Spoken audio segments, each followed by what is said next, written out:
Hello world, I am Curtis Simpson, and this is Jectives Typography News number 66.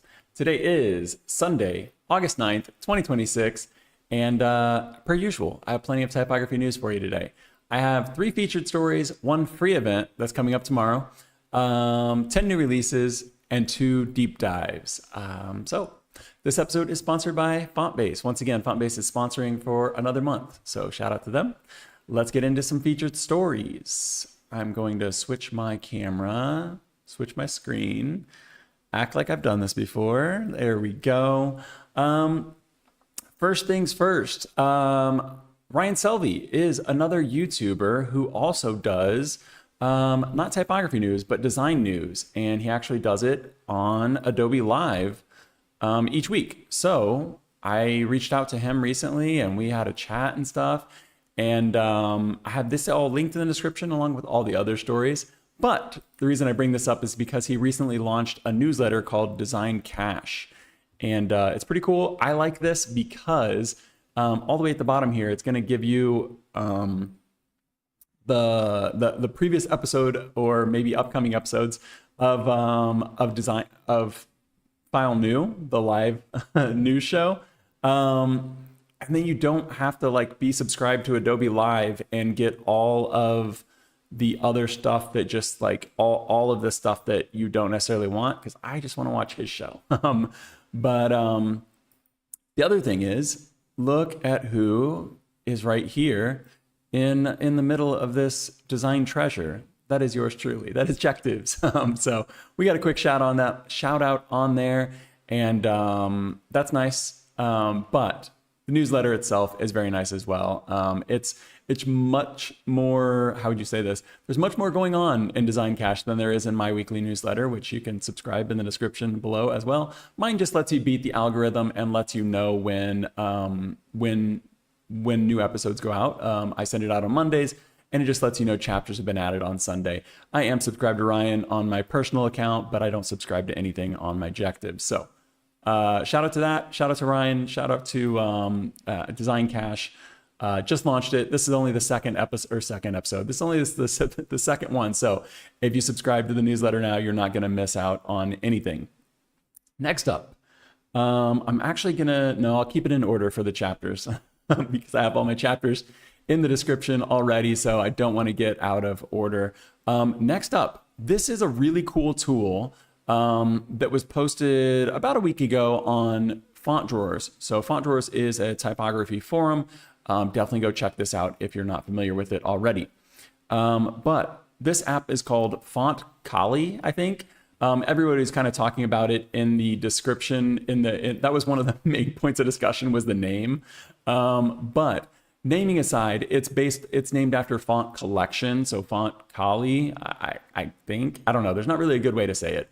I'm going to call it FontColle, like the dog. Maybe the name will change in the future. For now, this is what it is.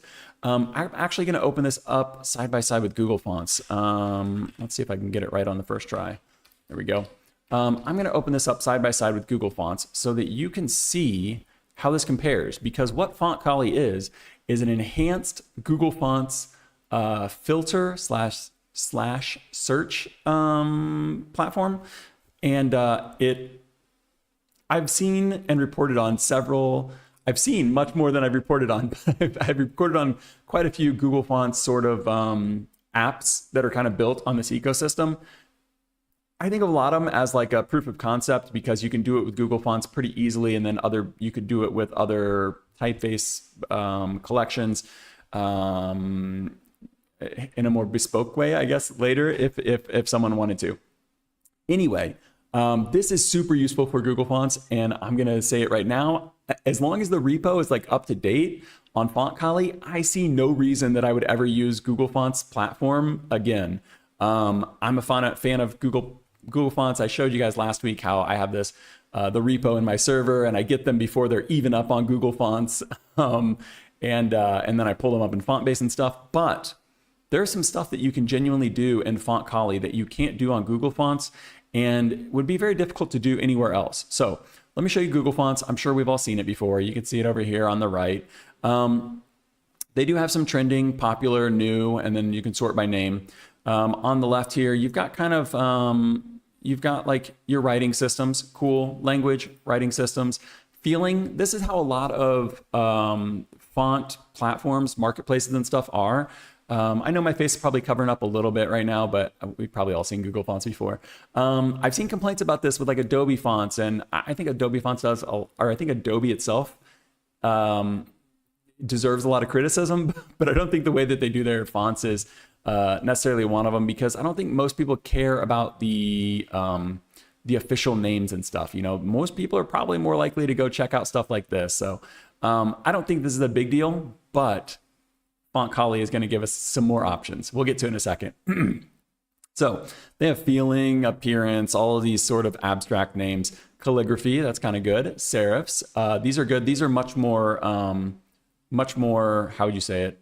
Much more like Vox A type I. I know they got rid of these names, but these are what we're going to see over here on the right, which I think are much more useful. So these are kind of below in Google Fonts, whereas in FontColle, I think it's aimed more at professionals or designers and stuff that understand the difference between humanist, geometric, neo-grotesque, grotesque, super ellipse.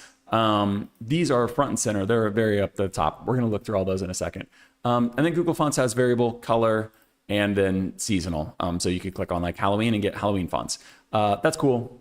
Very nice. And then you can do number of styles at the bottom here. Let's compare this to FontColle over here on the left. You've got, you know, the same sort of layout and stuff here. I'm going to start at the top and kind of work our way through it. But at the top, you can search. Google search leaves a lot to be desired, but it's fine. It works. You can also sort by popular, but you've got a few extra things here. So you've got popularity, trending, name, designer, date added, glyphs, and axes. So you could sort by number of axes on your variable fonts. It's got grid and row. Adobe, or I mean, most platforms do have that. Google has it as well. They also have specimens. But one thing you can't do with Google Fonts is this, dark mode. So I'm going to go ahead and close Google Fonts. You can stop being blind now. Google Fonts is great, but this, I feel like utilizing the Google Fonts platform and being able to do all these extra things is really, really nice. So you'll see the little cat here. That is GitHub. You can go directly to the Google Fonts. Oh, this is the FontColle one. I apologize. The top one here is FontColle because this is, it's available entirely on GitHub to go check it out there. But you can sort by your favorites and stuff. So if you favorite things, you can click on that. You can see the little hearts next to all the fonts here. So that's cool on its own. I'm not sure how this all syncs up. I'm not sure if it's just doing cookies, if you need to make an account. I don't know how that part works. Maybe it's just cookies. I apologize. I'm losing my voice a little bit because I was drinking Monster like a dummy right before this. But let's continue on. So sans serif mono display, great. These are very simple, easy to understand. Here's all of the names that you would see in like your textbooks, like we just looked at on Google, but they're up at the top now. So humanist, neo-grotesque, blah, blah, blah. Serif, you got the same ones. All of these, this is one important thing to note, all of these labels are actually decided by Google. So these aren't FontColle doing these. They're just, FontColle is organizing them in a little bit of a better way. They are doing some interesting stuff though. So they've got static, so you can click this, just see your static fonts. Or if you're like, I want a variable font, you can just click variable, you'll see all the variables. You could do something similar with Adobe. You could do, not Adobe, I should have kept Google Fonts up. I apologize. Let's put it back up real quick and we'll pop back and forth if we need to. I just didn't want to have the black and white next to each other because it's kind of awkward. I guess we could just turn this back all white so then they're the same. Let's go ahead and do this. I apologize for anybody that wants dark mode. It does have dark mode, so FontColle has dark mode. But I just wanted to be able to look back and forth at this one over here because you can do variable for the technology, but there's no way to say only show me static fonts. I don't want any variable. FontColle has that, which is cool. I would likely much more find myself looking for variable fonts than static fonts. That's a little bit more difficult to find. But look at this, it has an italic. So you can do has italic, non-italic. That's pretty cool because only 367 of these families have italic. So if you were sorting through the 2000 Google font families and you wanted an italic one, you'd be searching for a long time. I don't know, I didn't see any way to do that over here on Adobe, or gosh, I keep saying Adobe, on Google Fonts.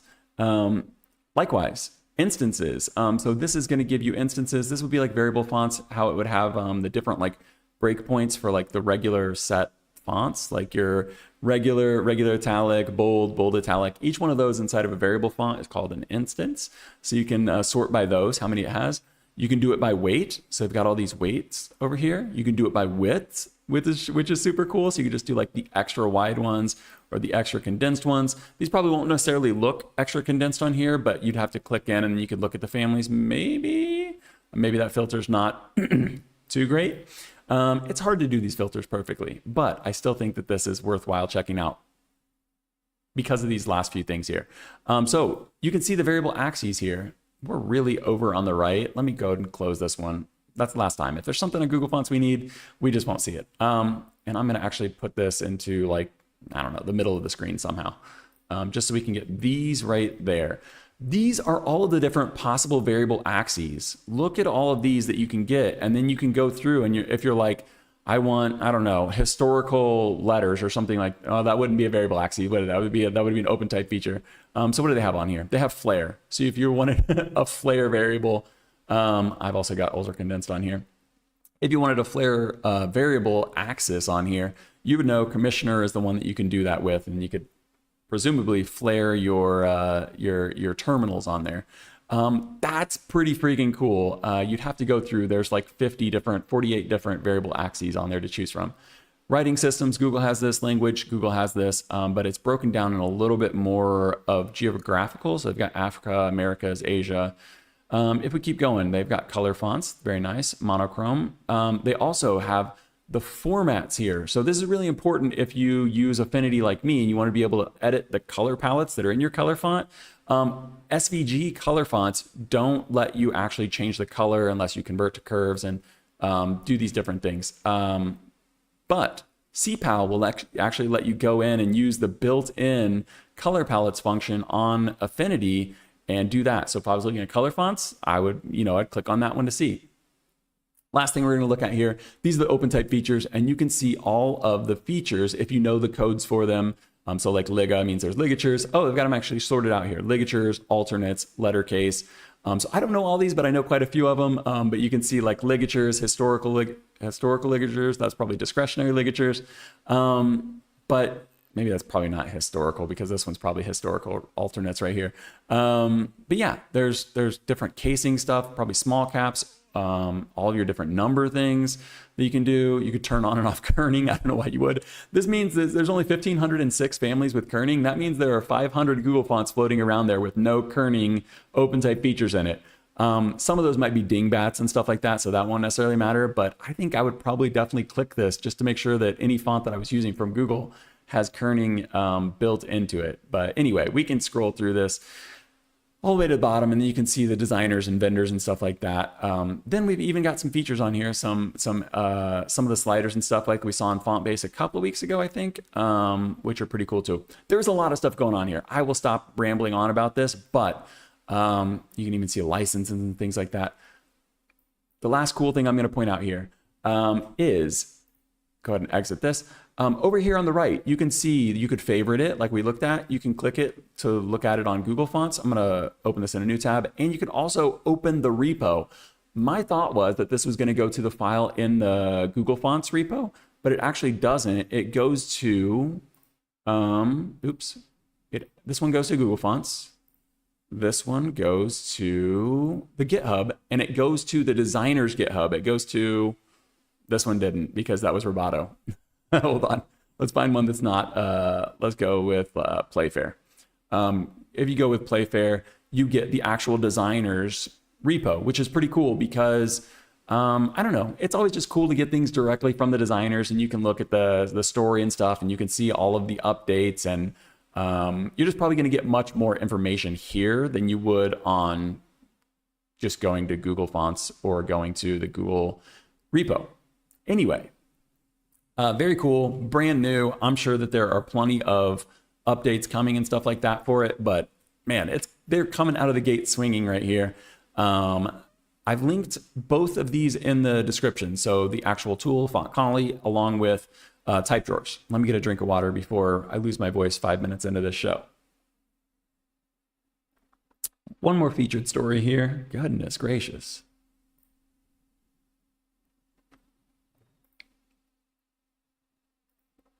Okay.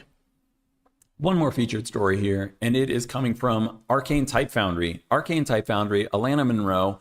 No stranger to the channel. We've talked about Alana and Arcane Type Foundry several times on here. Is launching the Arcane Academy of Type Design. I think this is so cool.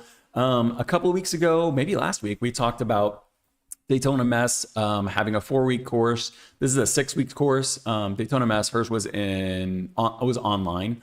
But this one here is going to be in Vancouver, Canada. It's going to go from October 6th to November 10th. It's in person, 3-hour classes. You're going to be working in glyphs. And you also, you need to be in Vancouver to do this. But I still think it's pretty cool. And it's really exciting to see Arcane Type Foundry doing this. And I don't know. I think it would be really cool if you are in the Vancouver area or somehow you could make it there once a week for 3 hours. But yeah, if you're not familiar with Alana, if you're not familiar with Arcane Type Foundry, let me just show you the homepage here. Very fun homepage. Got the trailing mouse cursor there.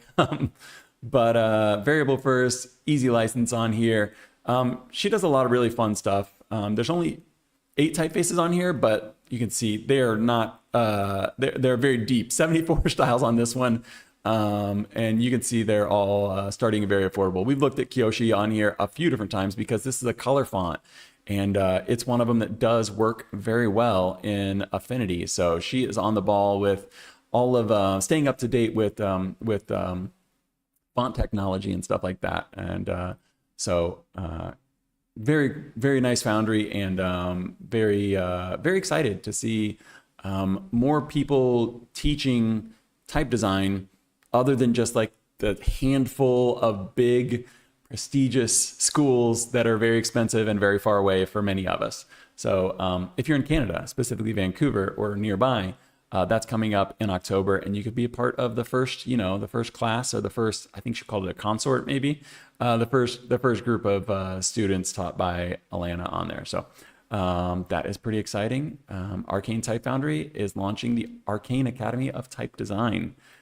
This next one here is even cheaper. It is free. It's coming from the Cooper Union, and it is an event. I think I linked all 3 of these, maybe not. I apologize if not, but I did definitely link at least 2 of these. Type Archived, Treasures of the UK's National Type Founding Collection. This is Richard Ardaw, and he has some other videos on YouTube, mainly letterpress videos, but I think that this will be kind of cool. It's, I guess I could read you the first few lines of it. It says, Richard Ardaw will talk about his recently published book, Type Archived. Okay, cool, new book, which documents the story and collections of the London's legendary Type Archive as part of the Herb Lubalin lecture series, showcasing highlights from some 8 million items. Those materials form a tangible historical history of typography and printing in the UK. That's cool. There is an event or an Eventbrite link to go get this. It's free. You can reserve your spot. Sometimes these spots run out. This will give you a link to the Zoom. If you don't care about participating in the Zoom, I typically don't. You can watch this on YouTube. No sign up. You don't have to give them your email, nothing. You can just go here. It shows, you can see it's going to be in 24 hours, about 10 minutes from now, plus 24 hours. It says 7:30 my time. You can just watch this on YouTube. You can also just add it to your watch later, and then you don't have to worry about catching it live if you're not that worried about it. So that's coming up tomorrow. It's free. Free events, they cost you nothing. Add them to your watch later, and then if it doesn't strike your fancy, you just leave. Okay, let's get into some new releases. The first one here is going to be an update rather than a new release, but we're going to count it.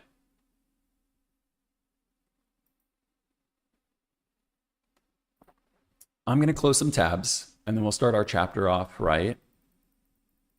Okay. Our first new release this week is an update. It's coming from Mota Italic. It's by Rob Keller, and it's Pufff. You might be familiar with Pufff. This launched in, I think, 2013. Yeah, originally released in 2013, and it was, it got great reviews and stuff like that, but it looked like this. It was just very big, very filled in, very blacked out. Now it comes in 5 different styles, and those styles, if you can see this image right here, let's zoom in on this a little bit. Oh, I'm actually going to move my face so I don't block anything. See you at the end.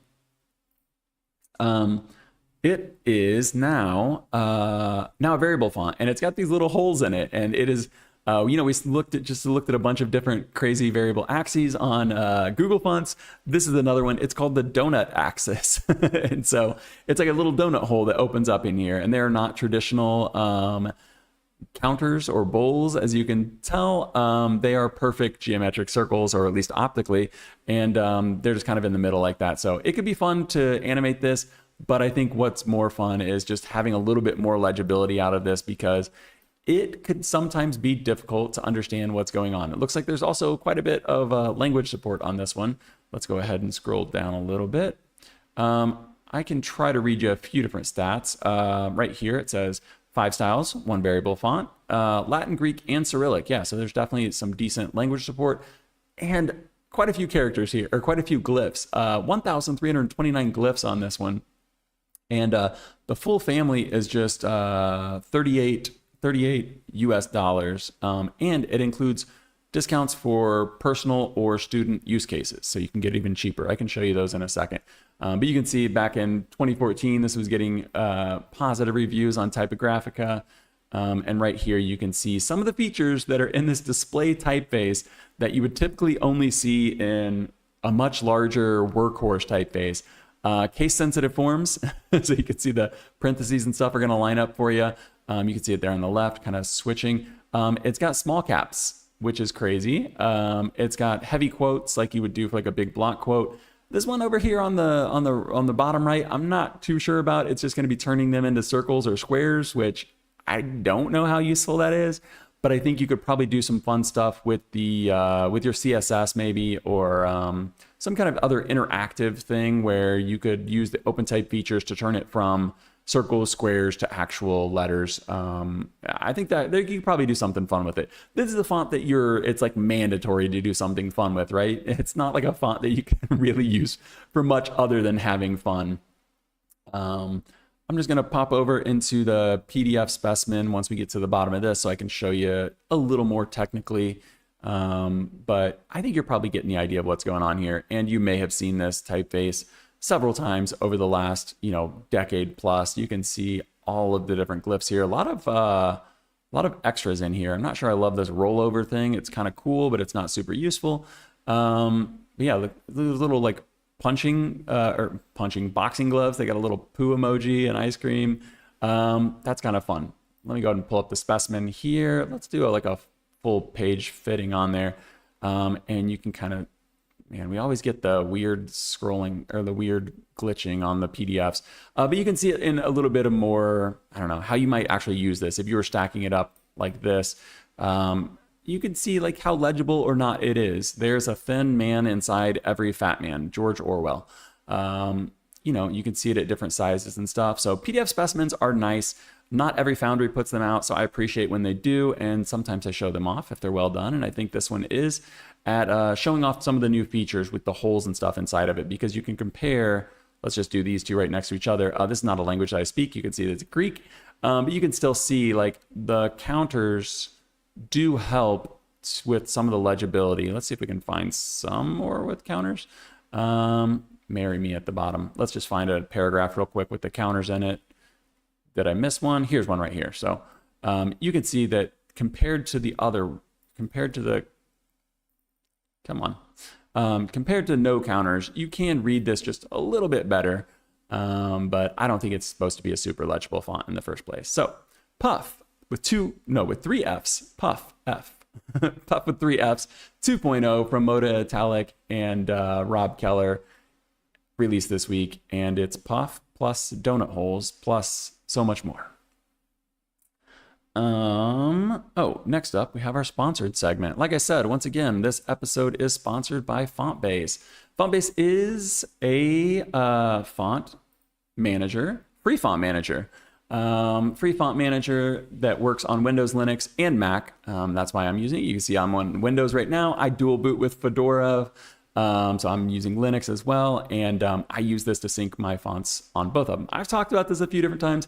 I don't have any script, so I can talk about whatever I want. So today I'm going to talk about the look and feel of this. You see me using like this right here, and it might seem weird to you, the black with the white, but I kind of like the menu on the left to fade into the background while my fonts up front like stand out. But if you like this to be a little bit more traditional, you can switch to just like a pure dark theme or a pure light theme. That's cool. You know, that's kind of a normal thing. But what's pretty cool about this this part right here is that you can edit your foreground and your background. So you could like, I don't know, you could get really crazy and ugly with this. If you had like your brand fonts, you could set this up. Let me just do mine real quick. 00AD4C. And then I could see like how these different fonts look at in my brand colors, in my objectives colors. So I like these sorts of customization things. And there's even more on here. You know, you could put your stuff centered right, left. You could do it in the grids if you wanted to. Oops, we've got one letter on there. But let's get a sample text on here. Quick brown fox. There you go. So if you wanted the grids, you could do that as well. I like the list.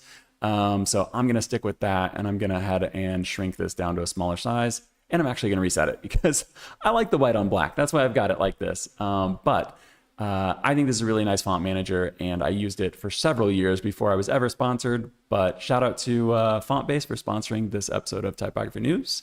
Links are in the description. It is free, works on Windows, Mac, and Linux. Let's get into some more new releases.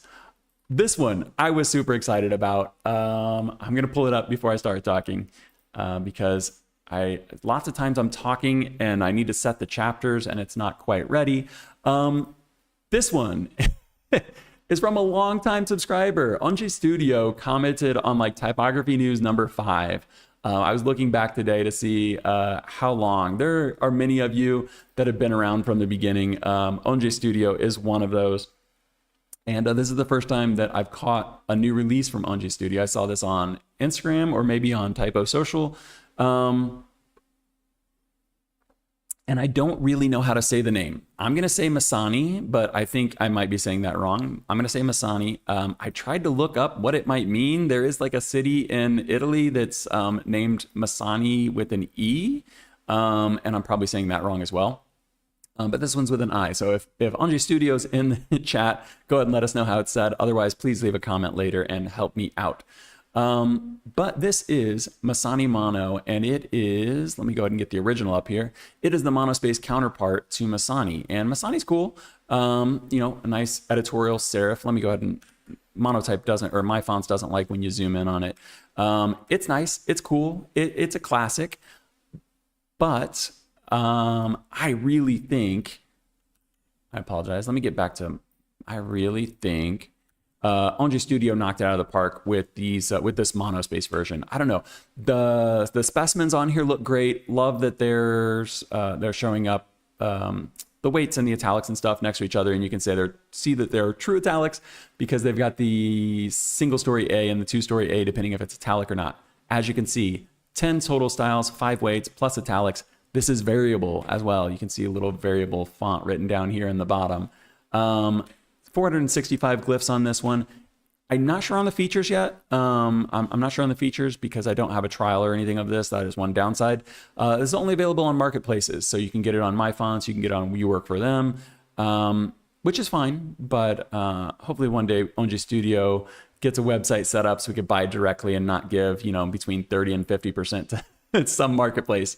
But I think this is working really well. Sometimes, I mean all the time, it's very difficult to get the M's and some of these other characters in here. They kind of look a little bit awkward sometimes. But when you get into body copy, this is why you have to look at things in context. This is the monospace right here. You know, we've got some interfacing, some signage and stuff. And the M's, if you just really, really stare at them, you can see they're a little bit heavier in this context. They feel like they take up more because there's just more ink going into that small space.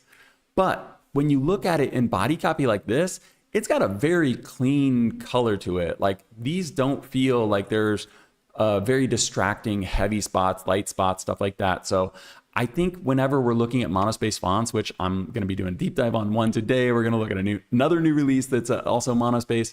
It's important to think about them in context of how they'll actually be used in paragraphs and in coding and stuff like that.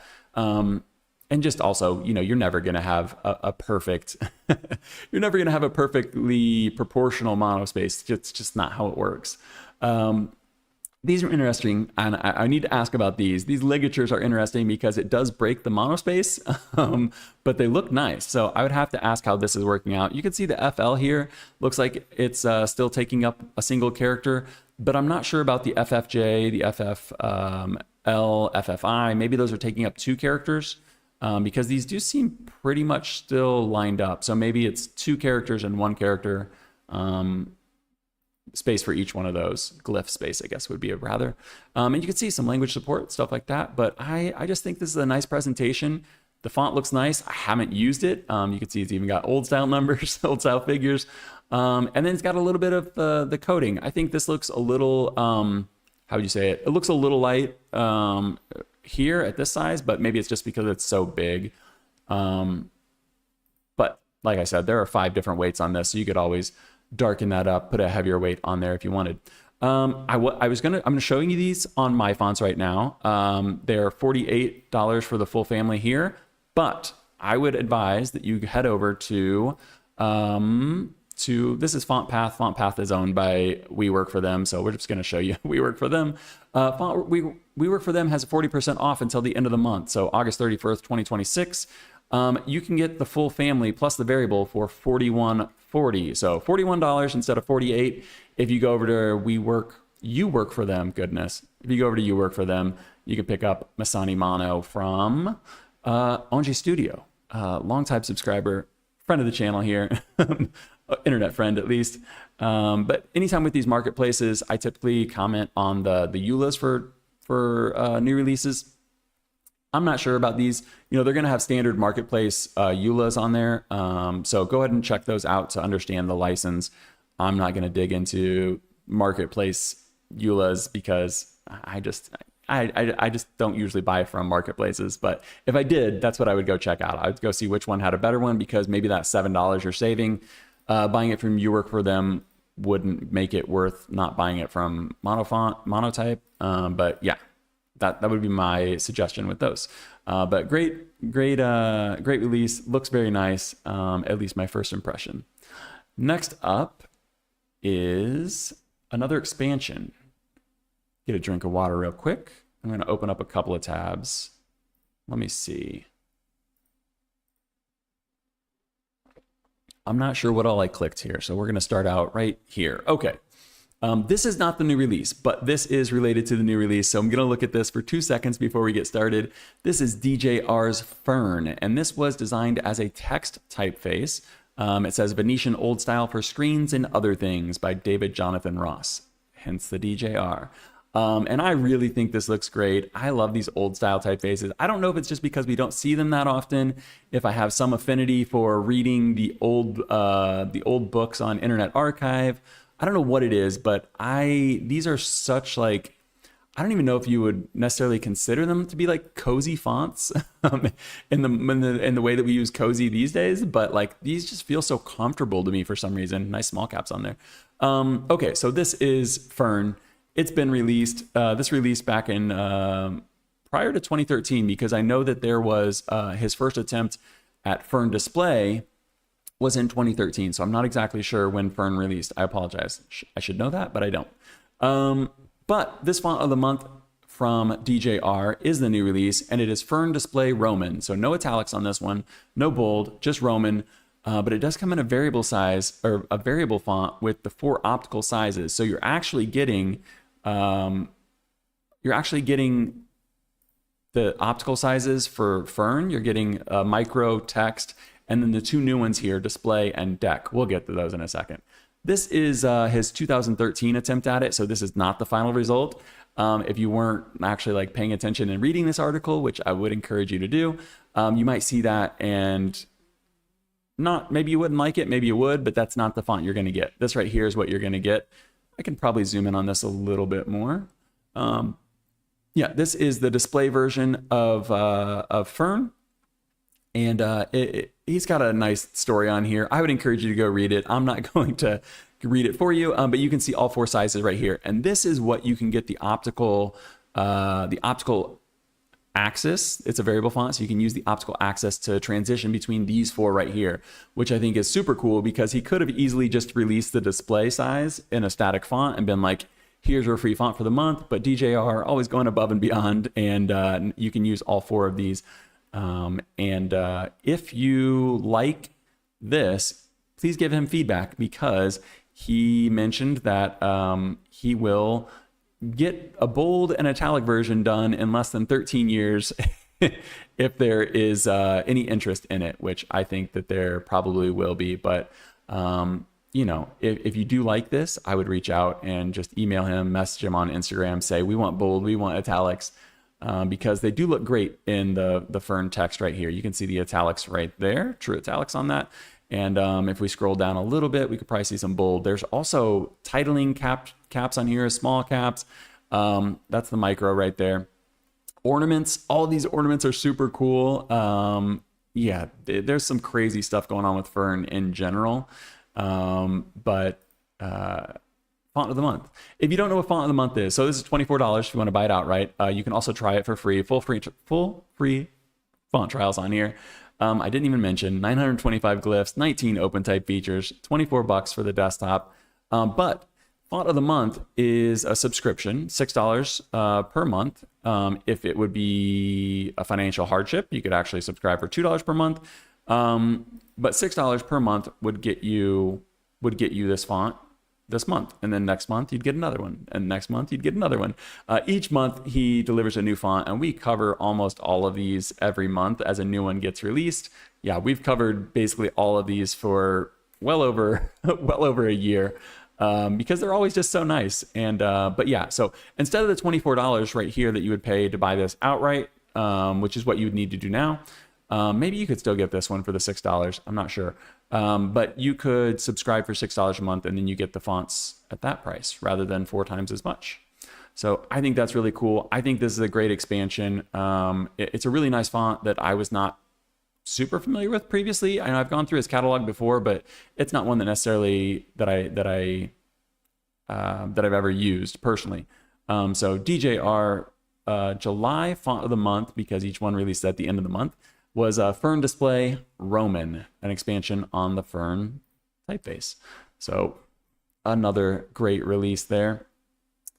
We still have 7 more new releases. I'm going to keep moving. This next one here is on my short list for deep dives. So let me know if you'd like to see this one or any of the others, because you can request any of these. One of the deep dives we're doing today, we're doing specifically because it was requested in videos and emails, and I was planning on doing one. We're doing a different one because that's what you guys wanted. So let me know. I'm going to put this in dark mode for everybody that likes dark mode. We'll go back and forth. If dark mode's available, we'll switch to it. Okay, this 4th new release this week is coming from StormType Foundry. This is Animono, and it is a variable, monospaced, and unowidth font. I mean, what more could you ask for? Maybe 48 styles? You can get that too. 48 styles. I'm stopped on this screen right here because you can see this has 3 different widths, 8 different weights, and you can use variable axes to go through either one of these. There is a ton going on with this one, way more than I have time to look at in this episode. So that's why I think we're going to do a deep dive on this one next week. But there are 48 styles on this one. I'm going to go ahead and slow scroll through this so you can kind of see some of them. 48 styles, 24 Roman, 24 italic, 3 widths, 8 weights, and it's all monospace. Obviously, the different widths aren't also going to be unowidth, but each weight at each width is unowidth. I'm 99% sure on that.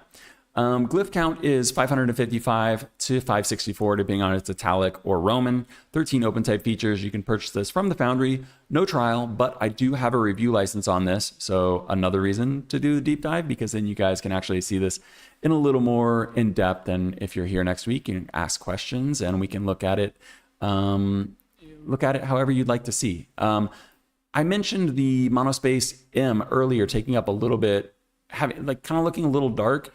I think you'll note that in this one as well, especially some of these heavyweights. It's almost blacked out. You know, it's just like a line inside of there. Let's go ahead and make this really big and throw an M. And you can see how dark that is compared to some of these others. That's just what you have to do. I think most monospace fonts are not variable. We've seen a few of them, but most of them aren't variable. But also most of them don't get this dark.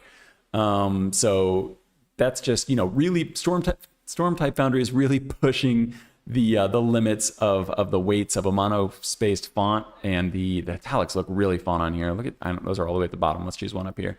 The italics on here look really fun, especially at the super heavyweights, which I can't really get to. There you can kind of see some of it. So I really think we should do a deep dive on this next week. Let me know if you guys would like to see that as well. Price on this one is $199 for the family on desktop.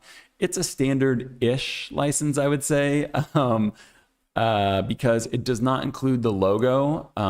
But right now, so that'd be the $199 for the logo. That'd actually be if you were doing all 48 styles. So if you were just getting one style and doing the logo, then it's not going to be like an exorbitant price or anything. And you actually might, this says 25 employees, you might actually be able to get the logo included in lesser licenses. I will have to check and find out because I didn't notice that until just this second.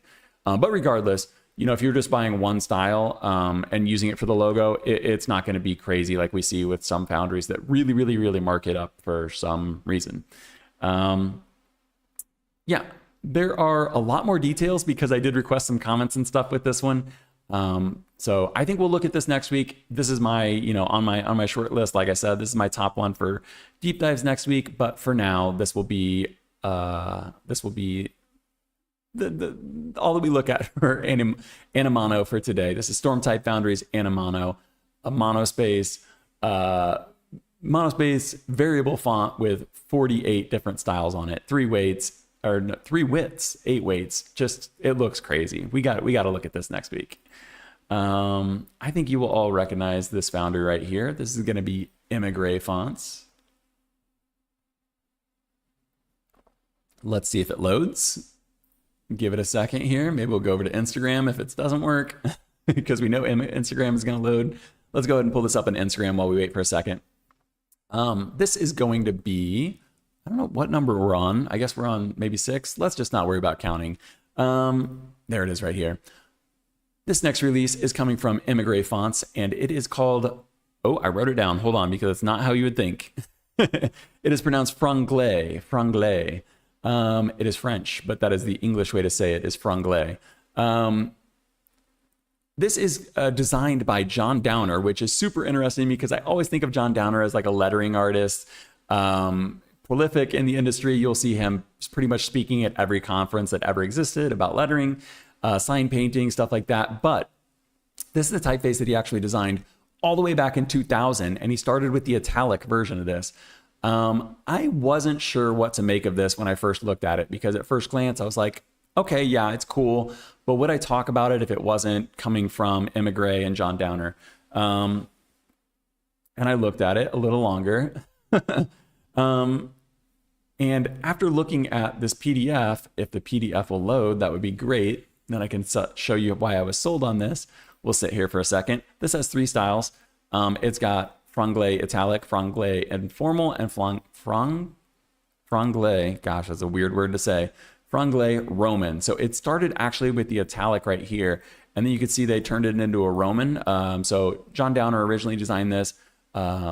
Zuzana Lichko helped on this, and then also Jen Ramirez helped with it with some of the production and European character sets. So 3 incredibly big names on one font. You'd love to see it.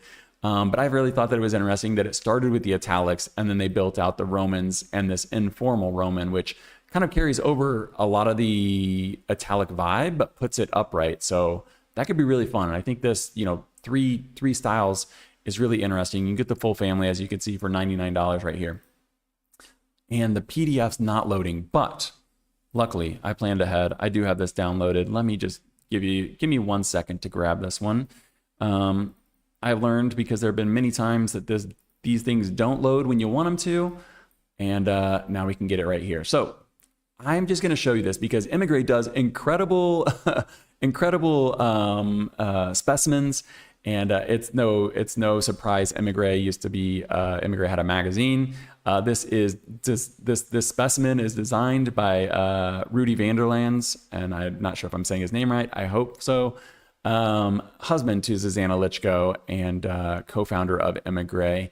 And this just looks beautiful, and it gives you the full history. If there's anything that you go do today, go download this free PDF specimen, download this for Franglais, and just read about it. If you're a designer, go look at this and see, I don't know, see what someone else is doing, because they do a really, really good job at both showcasing the typeface and telling the story of the typeface itself. You could see like the chalk right here to kind of like look at the design and I don't know. This is a font that was started 26 years ago, you know, so they had to go back and figure out like how were they originally working on this and then finish it up. And we're gonna look at one in a little bit that was actually doubles that and is 50 years in the process. But for now, this is Franglais from John Downer and Susanna Lichko with some help from Jen Ramirez, and this is coming from Emigre Fonts. And I just think this is super cool. And I think there's much more than meets the eye. I think you'll probably agree when you look at this specimen, the specimen compared to, there it is right there. The specimen compared to the website, like you almost get nothing from this website. And it would be a shame if you didn't just give it a quick chance. If I can, where'd my specimen go? It went to the other screen. It would be great if you could just look at the specimen, because I think that it really will change your mind on what this font has to offer. So, like I said, John Downer, Susanna Lichko, Emigre Fonts. This was Franglais. $99 for the full family. Really cool. I don't have this one, but I have asked and received review licenses from Emigre in the past. So if this is one that you'd like, go ahead and let me know and I can shoot my shot. Next up, we've got one from Petra D. Hopefully I'm saying that right. I'm going to show you the retail page for this one, but then we're going to go to the custom font page from last year, because this one actually started as a custom font. So I think this should be number 7. Our 7th new release today, coming from Petra D, type Foundry. This is Vividbooks script, and you can see what this is. It is it's a typeface designed to teach children how to write cursive script. I do believe this is for a Czech school, so you can see a new Czech school cursive.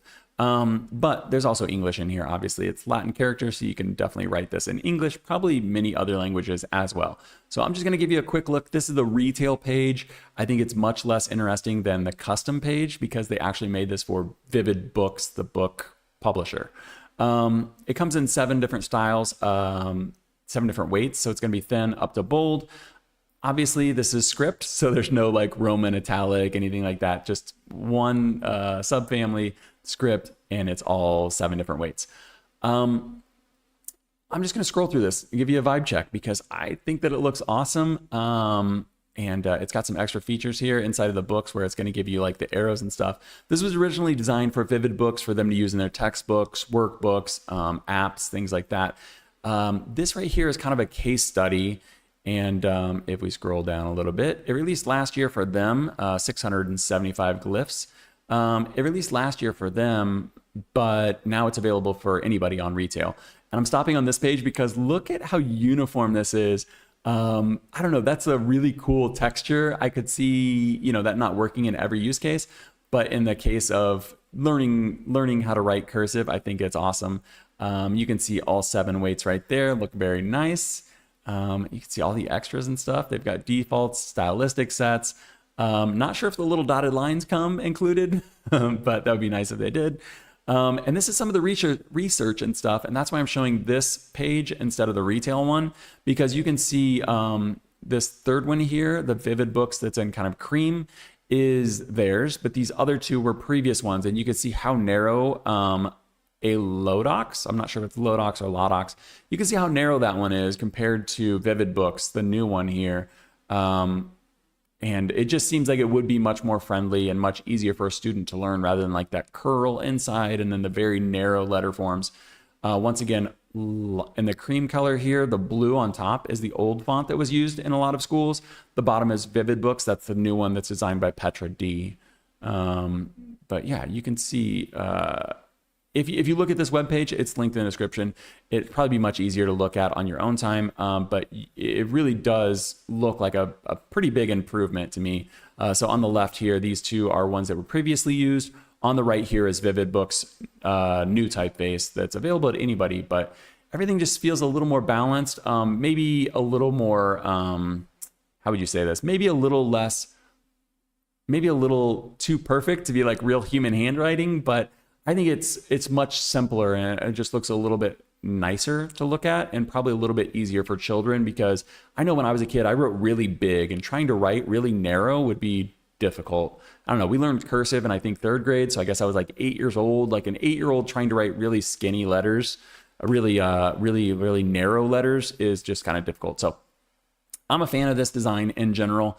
The license, not quite as much of a fan of that. This does have 50% off for schools, 50% off for students, and 50% off for, 50% off for schools, teachers, and parents of students, which is really cool.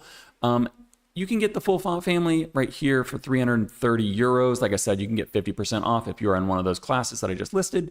So that would take you down to like what, 300 would be 150. So it'd be like 165, 165 if you are in education.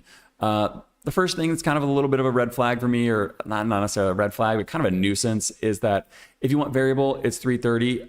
If you want static, it's 330. So you got to buy these both. Obviously, you can just buy the variable and you'll have all of that. If you don't care about variable, you can just buy the static. But I mean, it literally costs nothing for them to give you both of these at the same time, but they're charging you another 330 euros, which is wild. I've seen like a small premium on top, maybe like 10%, so like an extra 30 bucks or something. But charging you double to get the variable and the statics is strange to me. The license, though, it seems like it's going to be a standard license on here, desktop, web, and app, but you look a little bit closer and it does not include packaging, merchandising, logos, trademarks, ebooks, games, broadcast, streaming, Canva, or other online design platforms. So yikes. That's not great either. Counter argument to that, though, Vividbooks, commissioned this typeface for their brand. So if you were going to be doing this in merchandise and logos and stuff like that, it is a little bit weird for them to pay to have this font made and then for you to just be able to buy it and use it for those things.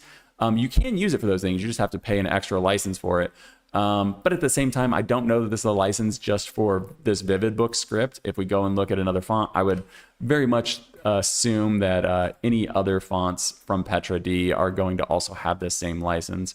We can just check really, really fast and find out if this is, yes, this is their standard license. So I don't love that by in any shape of the imagination. And then they're also charging for the variable separate on all of these. So that's a weird thing. It's a cool font, but I don't love the license on that one. But still a very nice font from Petra D. This is Vividbooks Scripts. Previously only available for Vividbooks and now available for everyone. Another one that's available for everyone.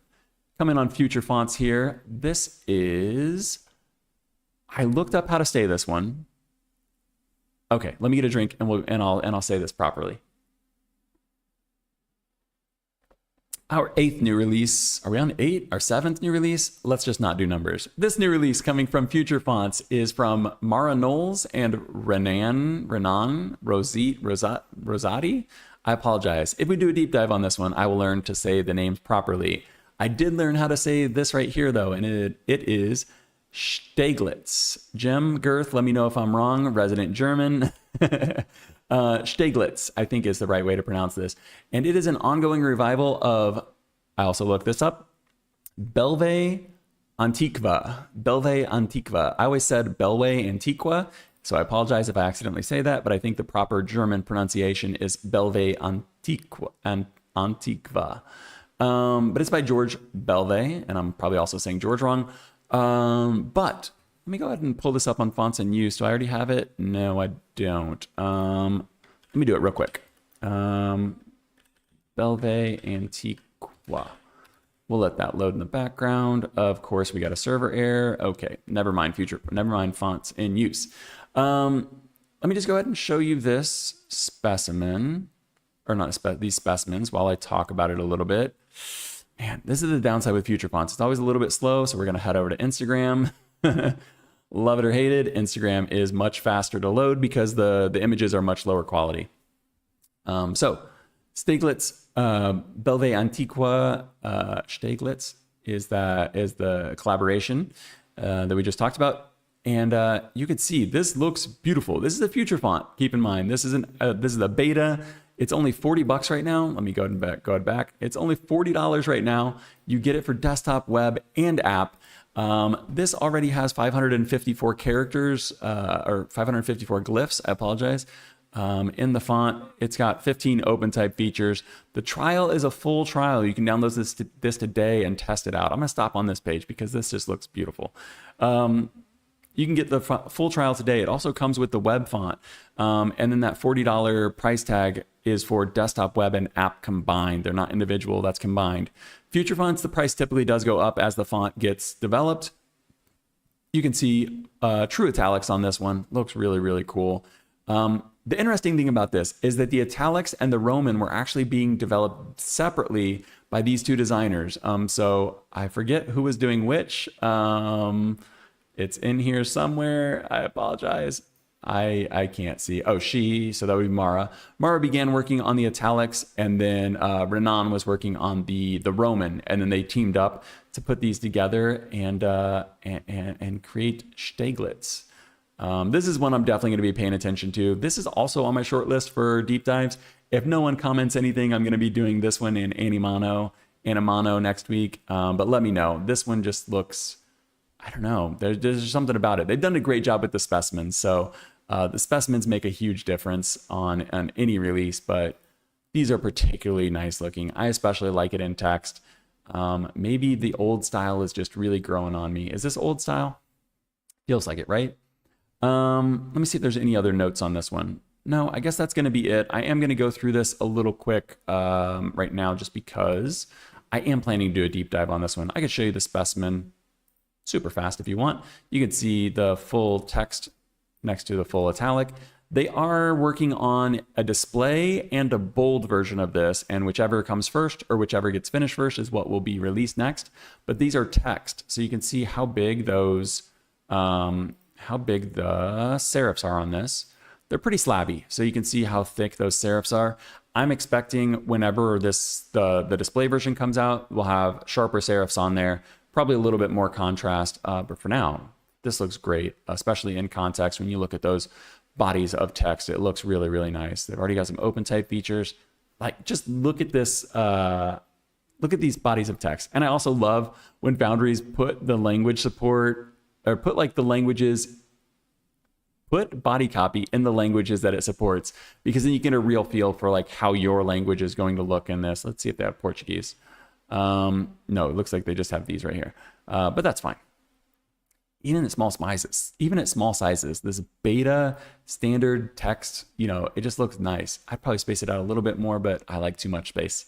I like too much leading in my typography sometimes. So Steglitz from Nolze and Renan Rosatti. I apologize to whoever's names I'm pronouncing wrong, but I will get them right next week for the deep dive. That's on Future Fonts. $40, great license, great trial. You can download the trial today, full font with the web fonts as well. This next one is also not a stranger to the channel. We have reported on SilverStag several times, but it's been a while. So this new release is from SilverStag Type Foundry. It's been a minute since we've done, since we've looked at one of these on Typography News, but this is Ryecroft. And you know, when I think of SilverStag, I typically think of the editorial serif typefaces with the flowing ligatures, so many discretionary ligatures. This is going the opposite direction, sans serif. It's variable, 9 weights, plus 9 italics for a total of 18 styles. Not sure on the features or the glyph counts or anything like that, but it looks really nice. It looks interesting. It doesn't look too crazy to where you couldn't use it, but it's got some unique features that you might be picking up picking up on right now. I'm going to show you a little bit bigger if we can find one, but it looks nice like this. I'm not sure what it's meant for. Let's see. It looks like he wanted to be able to work at 8 points up to 400 points. So this should be an everything font. That'd be worth testing out. But you can see this capital A right here. See that little notch that's built in there? I'm not sure what he's calling these. Oh, 750 glyphs. So this is pretty beefy.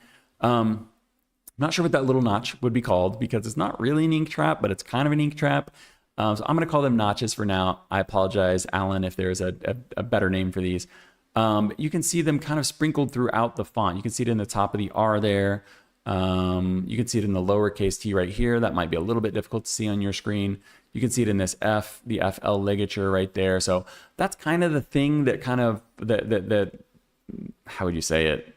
That's the piece that holds this all together. Obviously, you could do this entire typeface without that little notch in there, but I do think that adds just a little bit something to it. And I could definitely see a brand using this for their like brand voice, you know, for their brand font. You could see it right there in the F. The one thing I think you might need to be careful with those notches is that it kind of feels like a negative. The negative shape feels like a serif for another letter. So if we look at the FL, I think I saw one of them.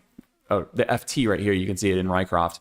See that negative space for between the F and the T there? It almost feels like there's a negative I in there. It looks like fit. So I think that could be the one downside that I see with this one, is that those unique little notches that are built in also kind of look like a negative spaced serif.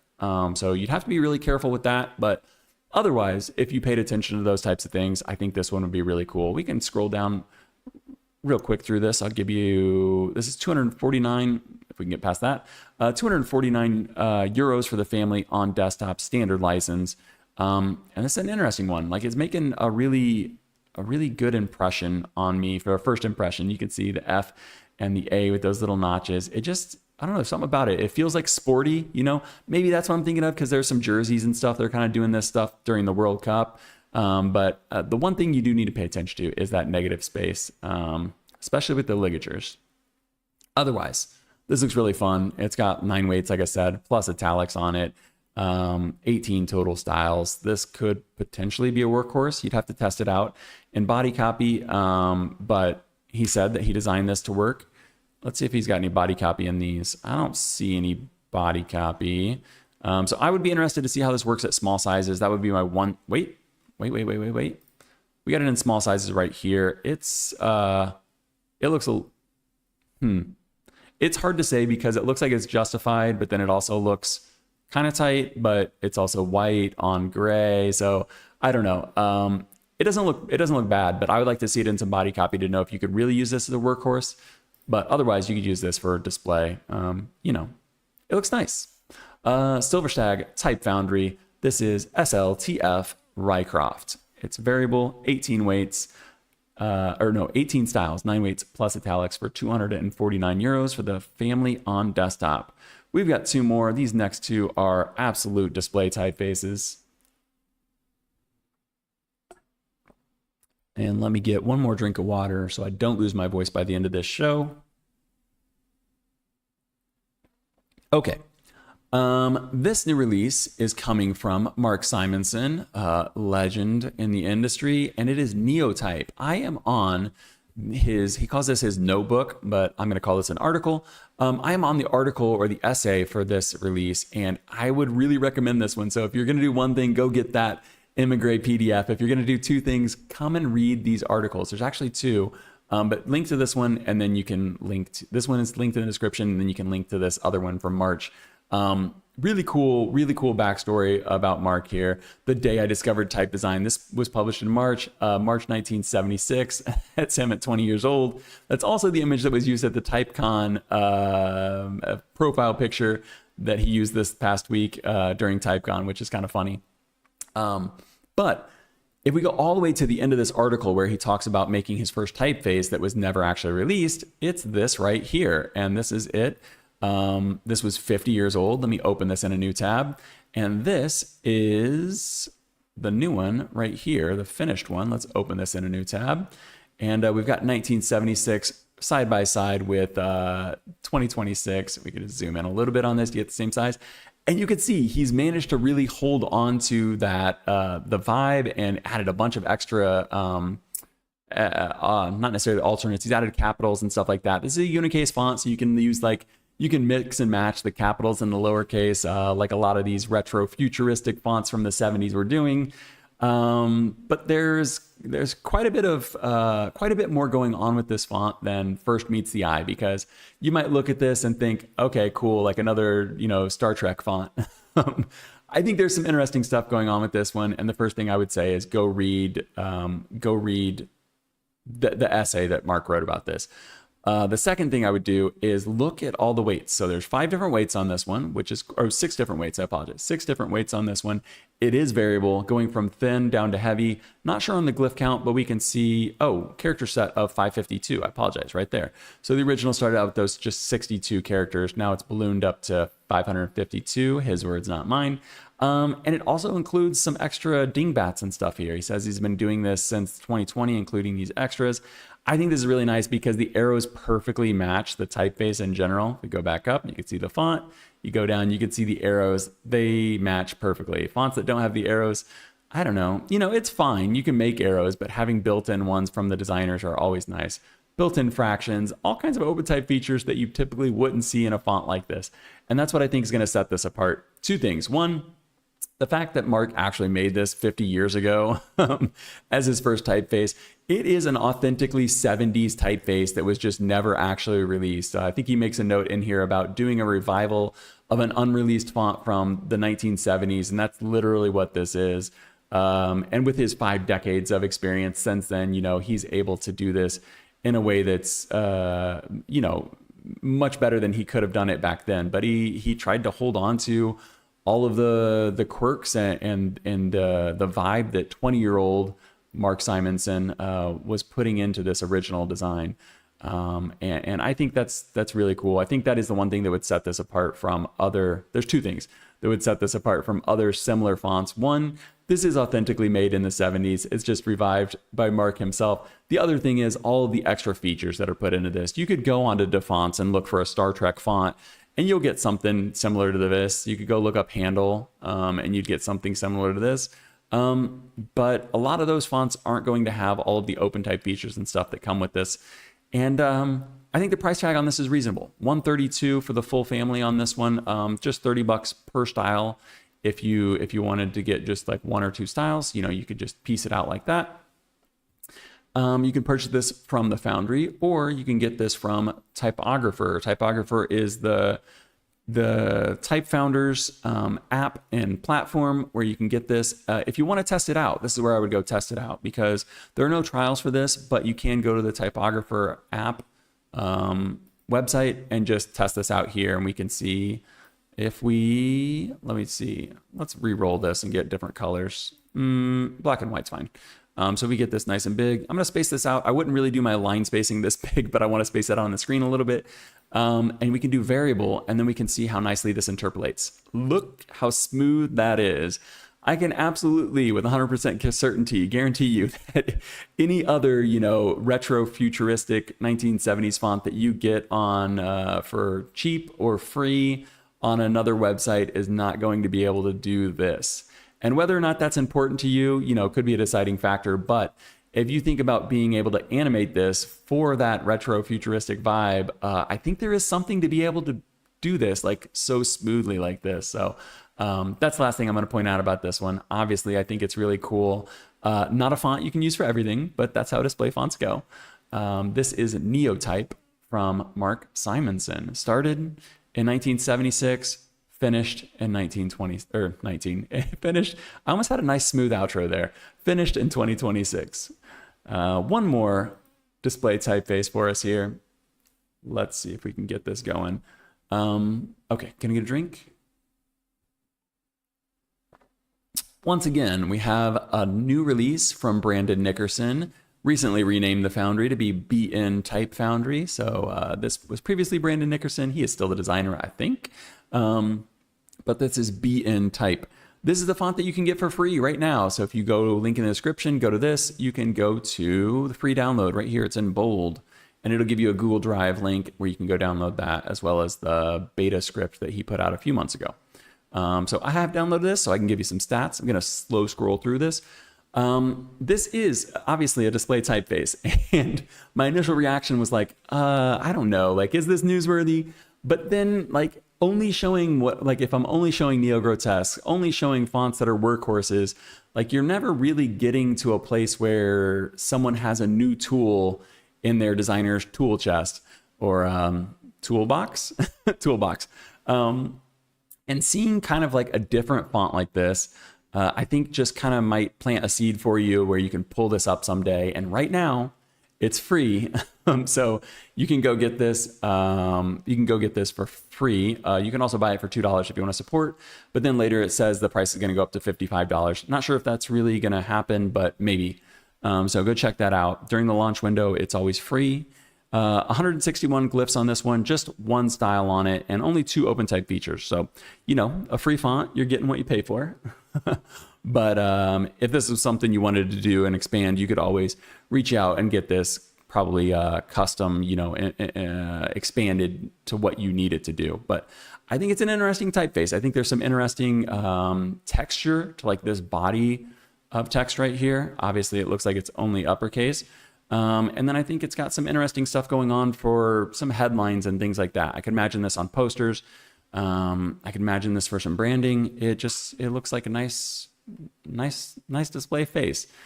Is it for me right now? No, I can't think of something that I would use this for. And that's why I almost skipped it. But I downloaded it. You never know when you might need this. So that is Trainwreck from Neotype, and you can get it for free right now. Link is in the description. I have two deep dives to do here, and I'm going to try to get through these a little bit quicker than I typically do. So I'm not sure if that's going to happen. I am going to close all of these. I'm going to try to get through these in about 15 minutes each. We'll see if that happens.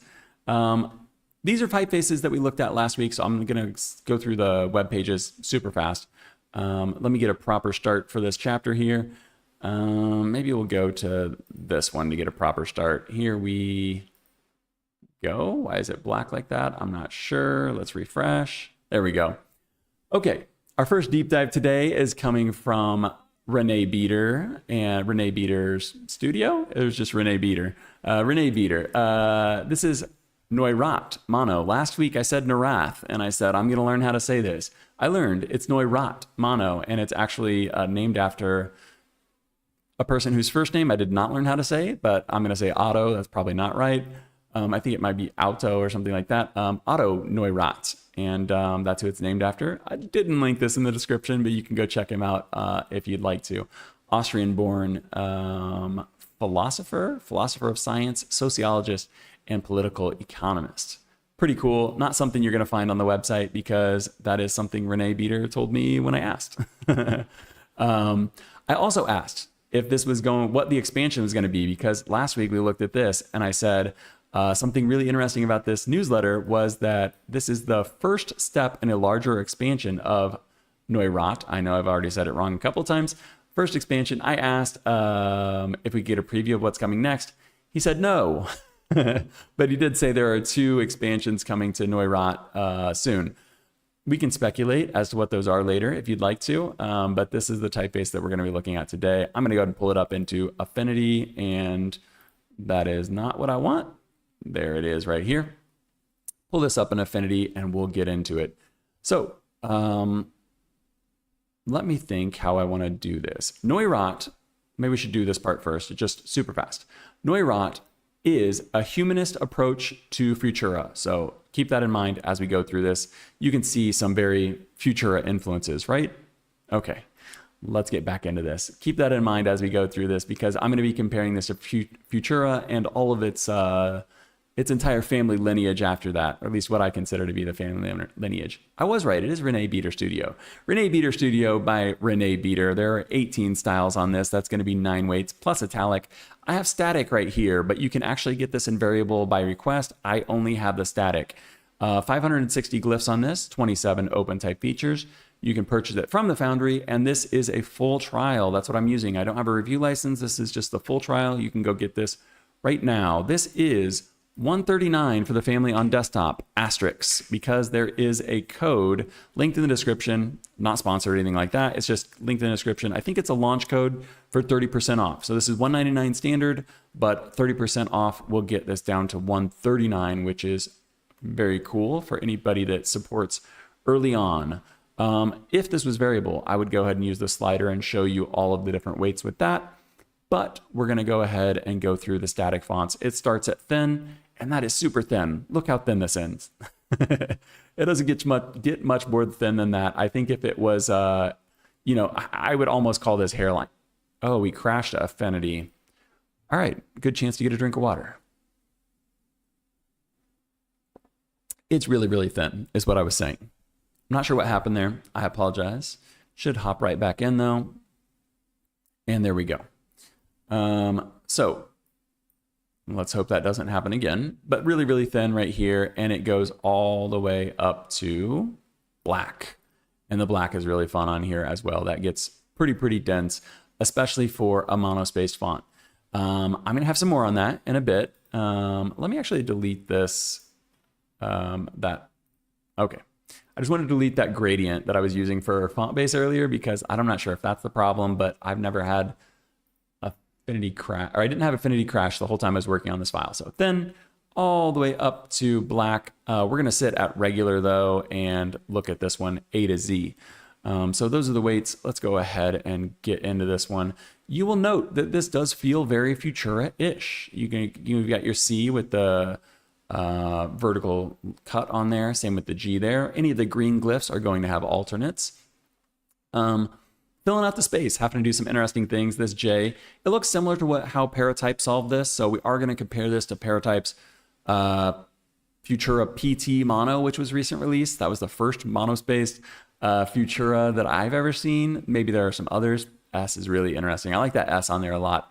Nice uppercase etcet there as well.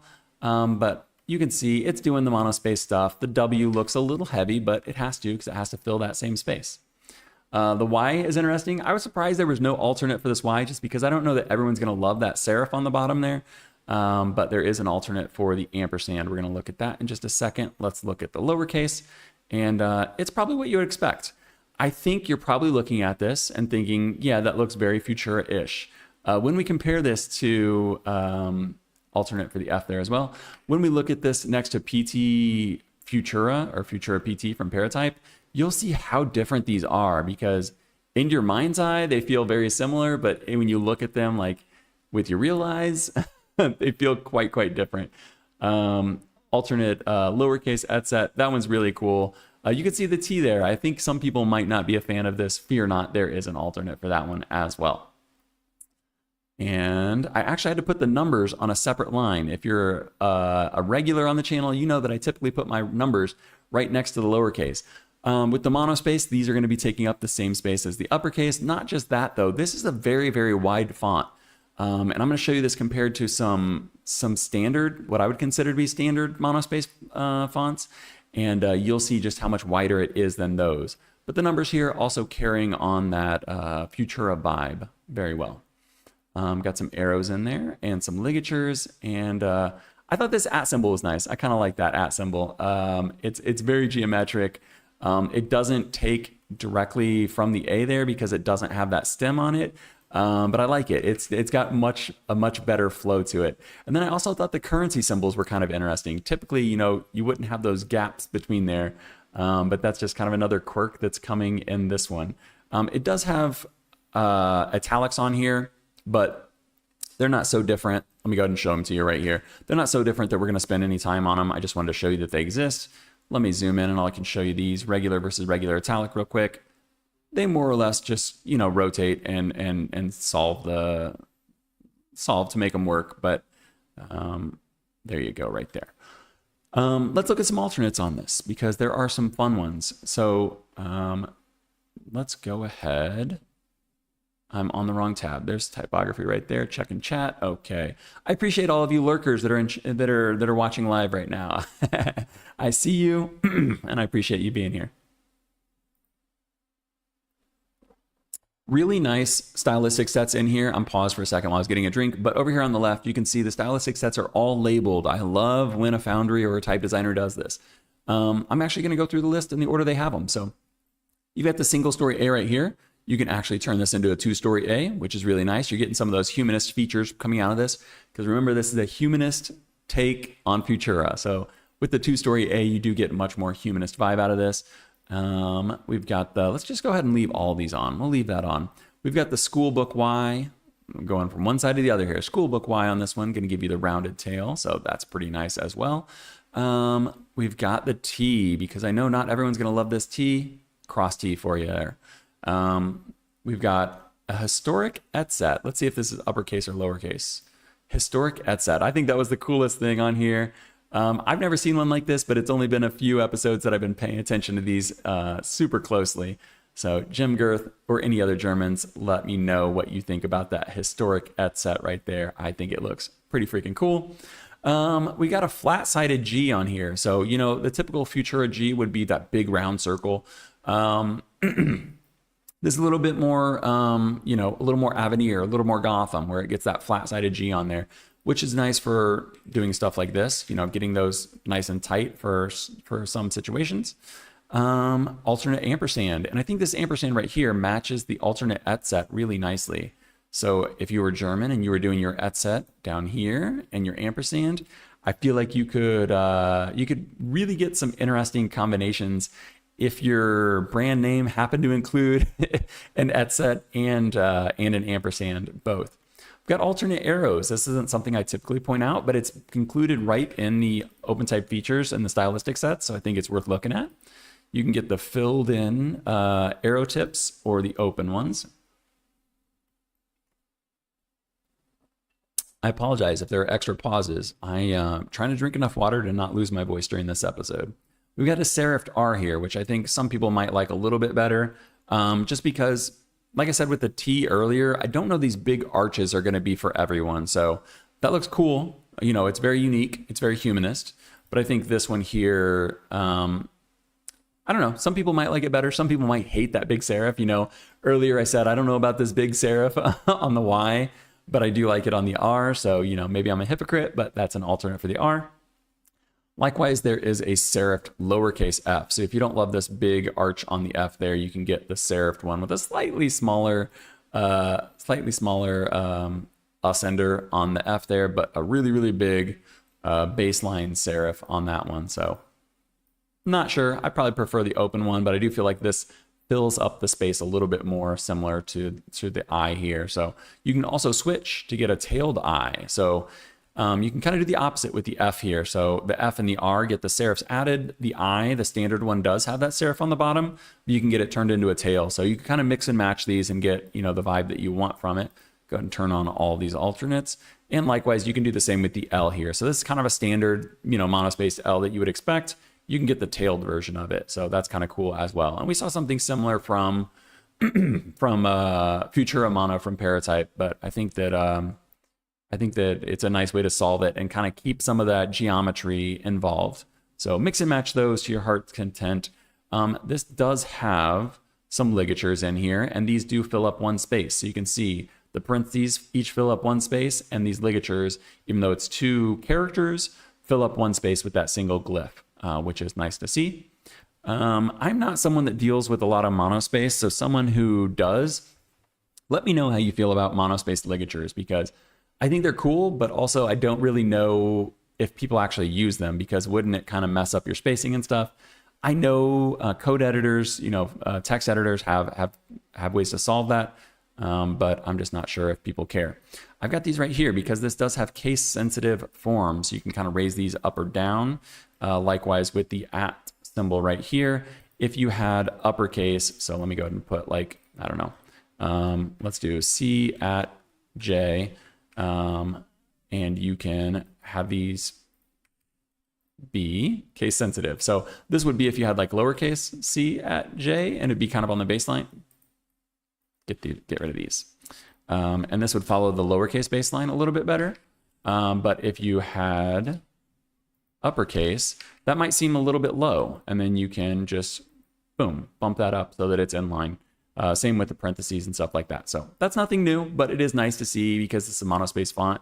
Having things line up is kind of the point of this. So I think that's a really nice feature to have. And all of those are obviously included in the italics as well. Let me check a few other things. Hopefully I didn't mess this up too bad. Numbers. This does have some number options. We have fractions. So I've got the slash there. I don't know that you're going to love the fractions on this one. Boom. I think it works really, really well if your fraction was just 4/5. That looks cool. If this is your whole fraction, the monospace part of it doesn't really work anymore. I'm not sure how often people are using fractions for monospace, but that's just, you know, there is no proportional setting on this. There's no like lining versus, or not, there's no tabular versus proportional numbers. It's just, they're all monospaced, obviously. So I think if you're just doing like 1.5 or something like that, that would be cool. But this doesn't necessarily work. The other issue that I had with this was that if you turn on the fractions, it doesn't know that there's a space before it. And it just sets whatever's there before the line in a fraction. It sets it as like the numerator. So you couldn't do like 1 4/5 because it's going to put the 1 up top like that. So I'm not sure if that's something that the font can solve, or if like the designer could fix, or if that's just the way the OpenType is going to do it no matter what. But it's one thing that I didn't love. This does surprisingly have capital spacing on it as well. This is the last thing we'll look at right here.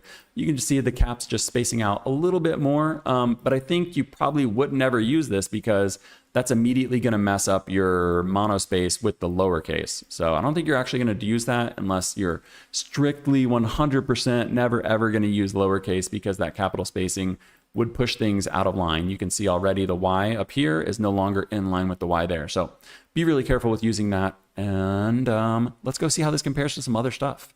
Body copy. I think it's fine in body copy. You know, it's got the texture that you would expect from a monospace font. The italic stands out okay, not incredibly, but it stands out good enough. I think if you're looking at that, you can see type design as a closely related craft. The bold works really well. Didn't even have to go super heavy. That one works great. This is the sign that I made when I was like a student in design school. I made like a joint AIGA poster. I was talking about this when I was doing the deep dive on the members stream. But this is one thing I think these types of fonts are really good for. We haven't really looked at the heavier weights of this. This is the black weight on here. But I think the heavy weights can really be used for some cool display stuff. And when I made my poster like this, I did not use a monospace font. I used a proportional font, and then I painstakingly spaced these out to kind of look good enough. If you're gonna do this type of design, use a monospace font because it works way better, and it's so much easier to do. You could still always refine it a little bit, but this is out of the box. I've done no kerning, no spacing, nothing to this. Oh, well, I lied. I spaced this out. I tracked it out like 600%, but I didn't do any individual kerning or anything. This is just how the font comes out. And I think monospace really works well for those types of things. Oh, we actually didn't open, hold on.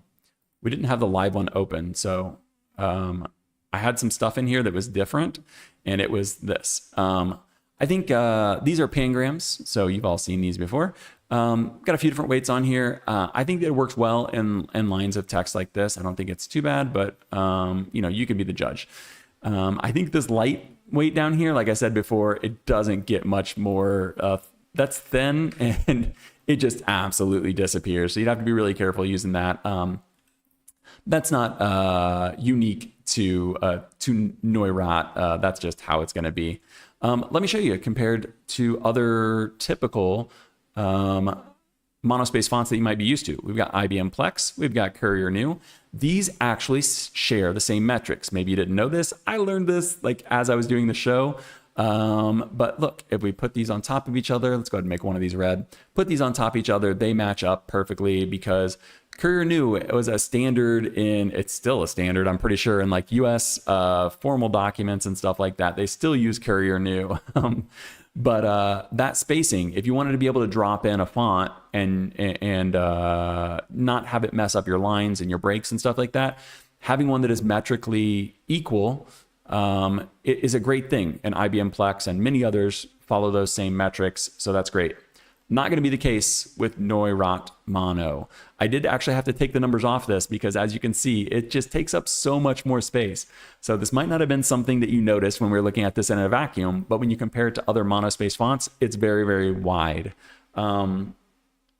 This could be a pro or a con. I could see this being useful for people who want a more spaced out, more comfortable monospace. But if you were trying to drop it into something that you're used to, it's probably going to make your document much, much longer. Not going to probably take up any more file space or anything like that, because a glyph is a glyph in most cases, but something to be aware of.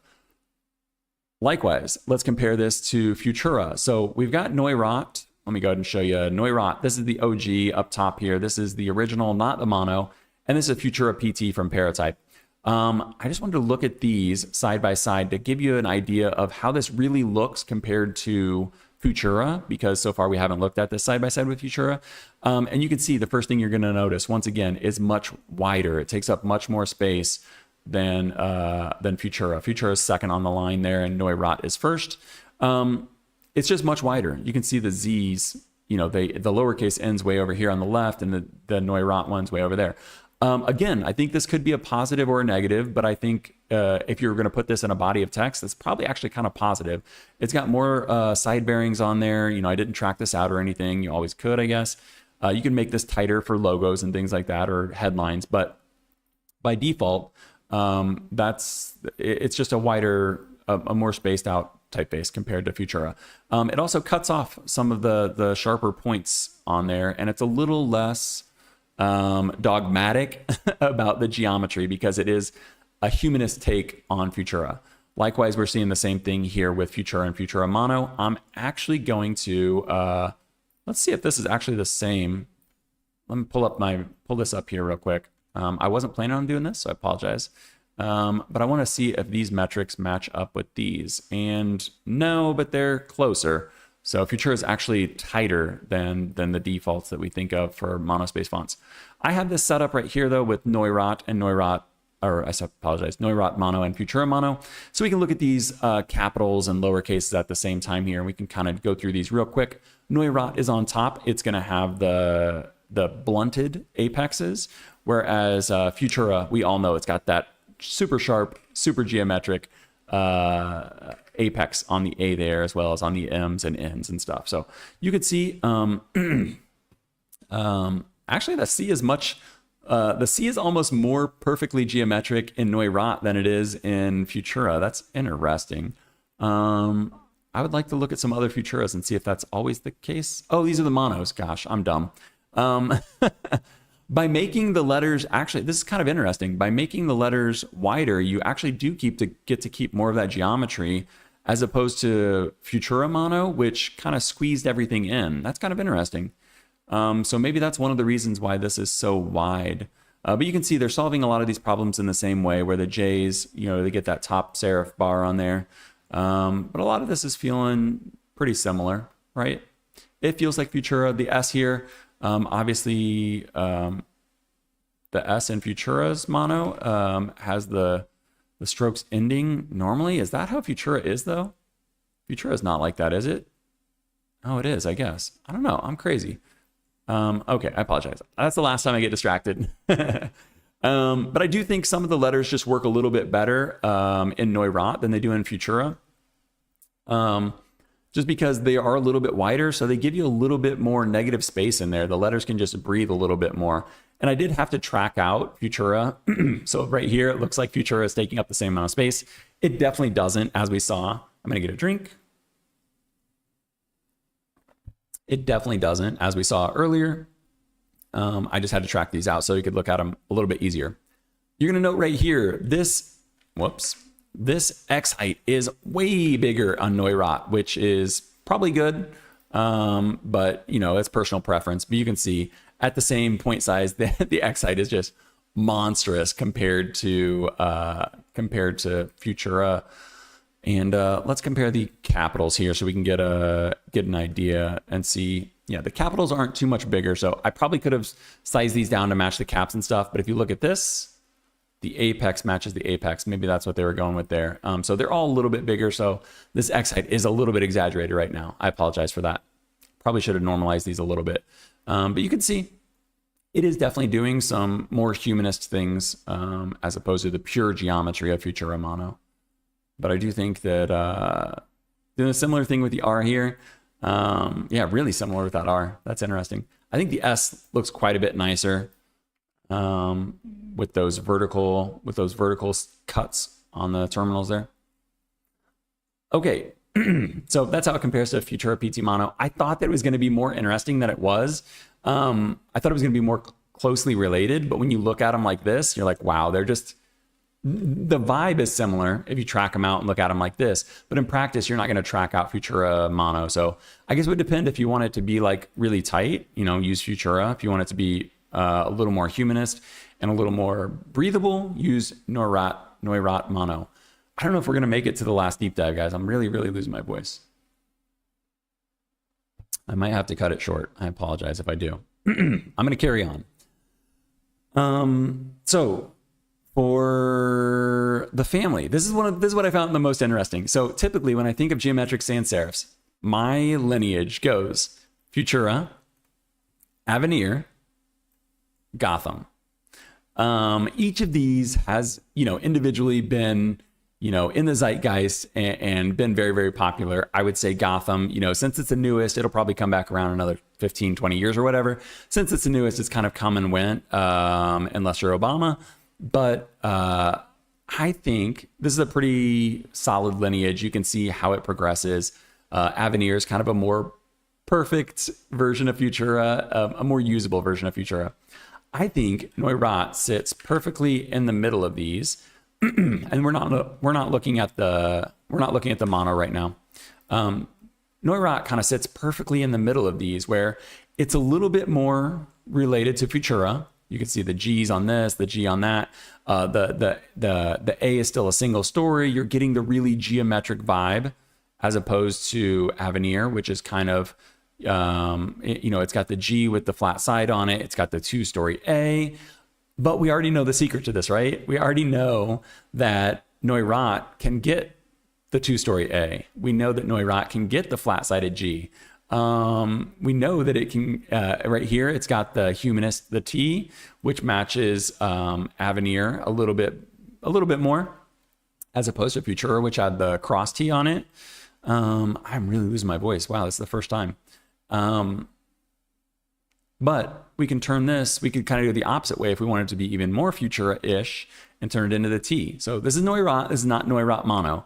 But I bring all of this up because if you were choosing a type family and you wanted something that was very useful, but not the fonts that everyone else uses, like Futura, like Avenir, like Gotham, like if we go to the top 10 list or the top 20 list, those are the names you're going to see. You're going to see Futura, you're going to see Avenir, you're going to see Gotham.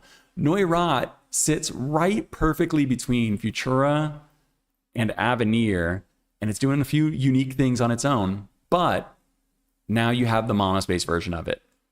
There is the Futura Mono that we just looked at, but there's no Avenir Mono. I don't know if there's a Gotham Mono. I don't think there's a Gotham Mono. Someone correct me if I'm wrong. But now we have a monospace version of this typeface that's not the same one everyone else is using. And the family's only going to be expanded further. The family's going to be expanded. We got 2 more expansions coming. I'm not sure what they're going to be. And this really sucks, but I think I'm going to have to cut it short because my voice is just so shot right now. I apologize. I wanted to look at ZT Moven.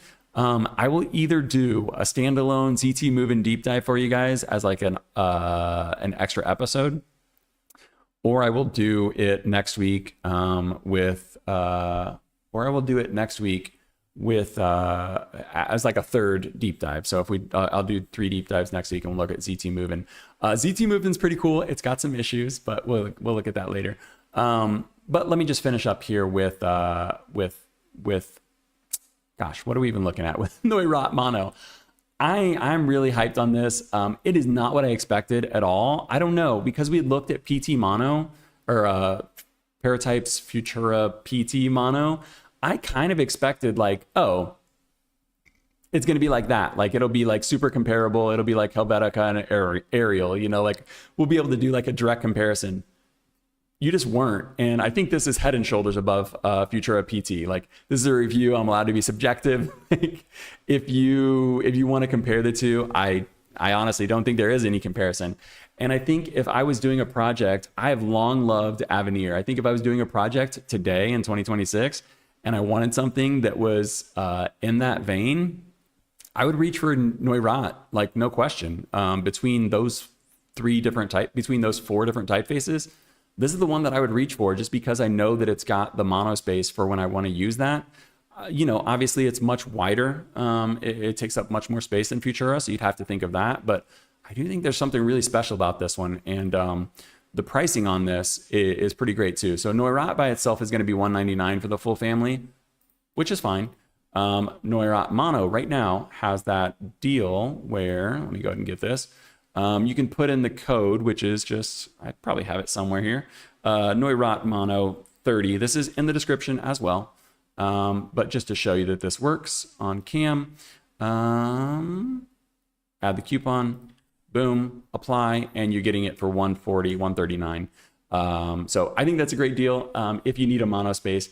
If you don't need a monospace, I think the Neurath by itself is really, really cool. And I'm super excited to see this get expanded into other subfamilies. So I'm really excited for that. I apologize to Zelotype, and I apologize to you guys for sure, mostly you guys. I apologize that I didn't get to the Zelotype deep dive. I've never lost my voice on stream like this before. I've got close a few times, but it's just so shot right now. And I know how long I talk about fonts, so I know that I'm never going to make it through a full deep dive for another typeface. So I really do apologize, but I appreciate you guys for hanging out. I see everyone in chat or in watching the stream, lurkers just like me. I'm a lurker at heart. When I watch live streams, I'm 100% lurker, but I'm going to get out of here. I will see you guys next week, and I'll figure out how to make up for this Zelotype ZT Moven, because it's a cool font. I think it's worth looking at, especially at the price tag of $19 for the full family on desktop. Hard to beat. It's got a few issues, but we'll look at those as well, and you can make a decision for yourself. Thank you for hanging out. Have a good week. I'll see you guys next Sunday for Typography News number 67. For today, I've been Curtis Simpson. This was Typography News number 66. Have a good night. Bye.